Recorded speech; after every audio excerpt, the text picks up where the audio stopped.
ఈ నెల 9వ తారీఖు నుంచి రాష్ట్ర ప్రభుత్వం చేపట్టిన మహాలక్ష్మి ఉచిత ప్రయాణం మహిళలకి, ఆడపిల్లలకి, అదేవిధంగా థర్డ్ జెండర్కి టీఎస్ఆర్టీసీ యాజమాన్యం చాలా సక్సెస్ఫుల్గా ఇంప్లిమెంట్ చేయడం జరుగుతుంది.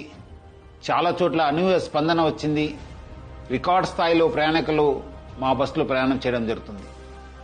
బట్ ఈ ఒక పథకం ఇంప్లిమెంట్ చేయడంలో యాజమాన్యానికి, ముఖ్యంగా మన సిబ్బంది కూడా కొన్ని సమస్యలు తెలియెత్తుతున్నావు.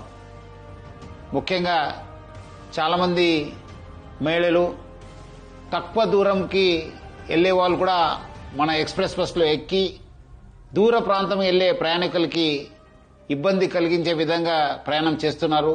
వాళ్ళందరికీ కూడా నా తరఫు నుంచి, యాజమాన్య తరఫు నుంచి కోరుతున్నాను, మీరు తక్కువ దూరంలో వెళ్లే వాళ్ళైతే వెలుగు బస్సులో ప్రయాణించాలని చెప్పి నేను మరీ కోరుతున్నాను. అదేవిధంగా కొంతమంది మహిళలు స్టేజ్ కాకుండా మధ్యలో, రోడ్ మధ్యలో ఆపడము, లేదంటే ఎక్కడ కావాలో అక్కడ ఆపండి అని చెప్పి అడుగుతున్నారు. దీనివల్ల కూడా చాలా దూర ప్రాంతంలో వెళ్లే వాళ్ళు కూడా చాలా ఇబ్బంది కలుగుతుంది. స్టేజ్ దగ్గర మాత్రమే మా బస్సు ఆగడం జరుగుతుంది. సో ముఖ్యంగా దీనివల్ల కూడా దూర ప్రాంతం వెళ్లే వాళ్ళు, వేరే ప్రయాణికులు కూడా మేలు జరుగుతుంది.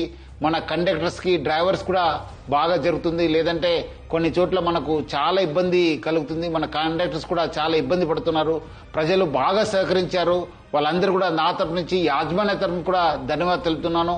వచ్చే రోజు కూడా ఈ ఒక స్కీమ్ ని ఇంప్లిమెంట్ చేయడానికి మహిళలు, ఆడపిల్లలు, థర్డ్ జెండర్ వాళ్ళందరూ కూడా సహకరించాలని చెప్పి నేను మరీ యాజమాన్య తరపు నుంచి అందరు కోరుతూ, మహిళా లోకానికి, ఆడపిల్లలకి, థర్డ్ జెండర్ అందరు కూడా నేను యాజమాన్య తరపు నుంచి కూడా సహకరించేందుకు పేరుగా ధన్యవాదాలు తెలుపుతున్నాను.